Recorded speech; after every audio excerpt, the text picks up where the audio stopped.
Tobacco use is the world's leading cause of preventable death. And when so many lives are at stake, there's no excuse for inaction. Over the past dozen years, our work has helped save 35 million lives, but there's still much more to do. Tobacco companies seem to find new ways to push their products every day. So I want to thank the WHO for leading the fight against tobacco worldwide. I'm optimistic that we can make even more dramatic progress in the years ahead and help save tens of millions more lives. Thank you to Michael Bloomberg for kicking off part 2 of our special World No Tobacco Day webinar series, which focuses on tobacco control.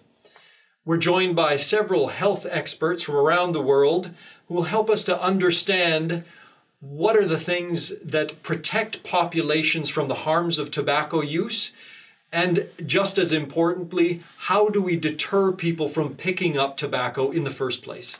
For part 2 of our special webinar series, we're joined by public health experts Steve Hamill, Dr. Jane Rahedi Ong'ang'o, and Dr. Hebe Gouda.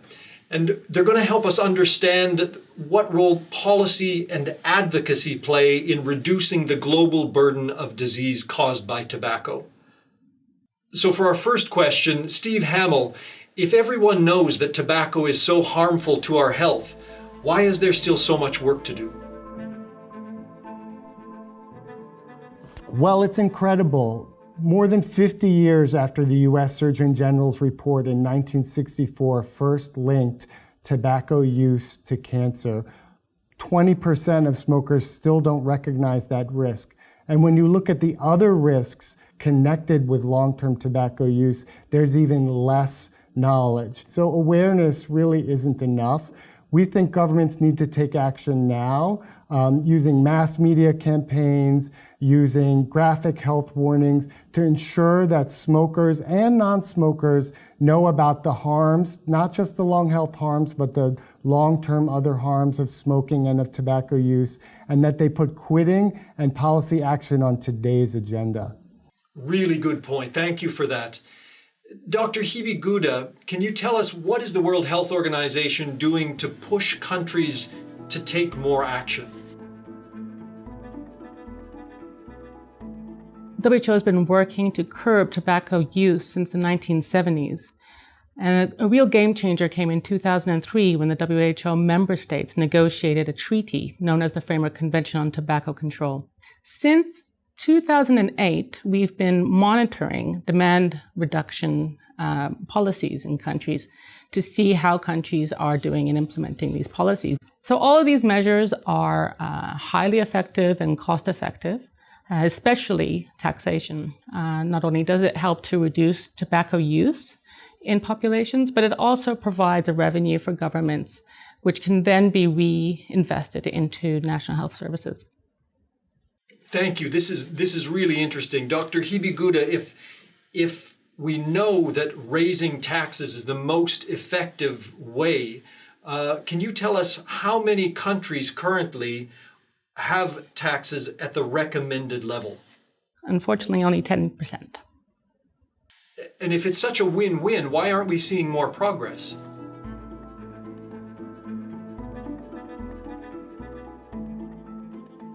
Well, we're battling a very powerful, a very organized industry. And it's not only well-resourced, it's also very resourceful.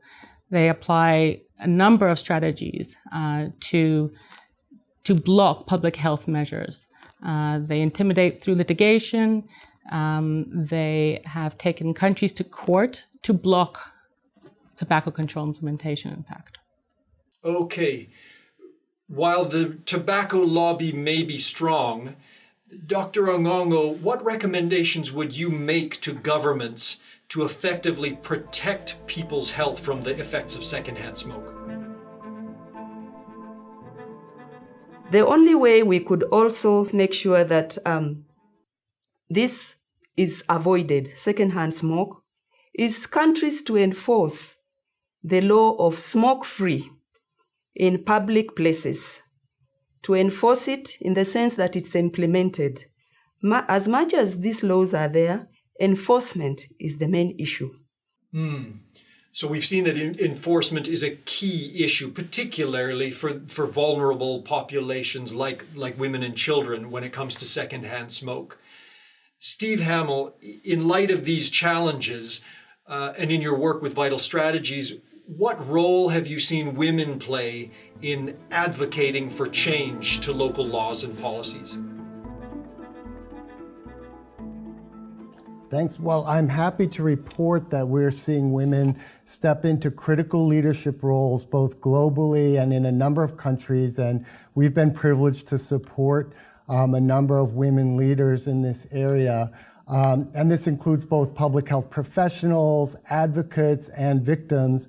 India is a great example. We saw a victim of tobacco use named Sunita, a young woman who was tragically diagnosed with mouth and neck cancer from chewing tobacco, use her voice to create a clarion call for change. And she became the focus of a national marketing campaign warning tobacco users to quit this product and others not to start, that eventually ended up in hundreds of thousands of people's, if not million of people quitting smoking and quitting tobacco use.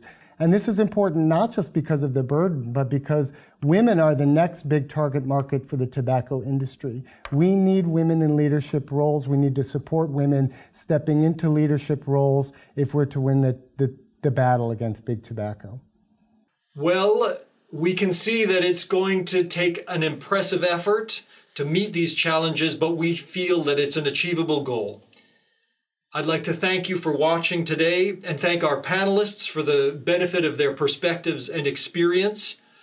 Please go to our website where you can download World No Tobacco Day materials. Follow us on Facebook, Twitter, Instagram, and don't forget to use the hashtag #NoTobacco. Thanks. We'll see you soon.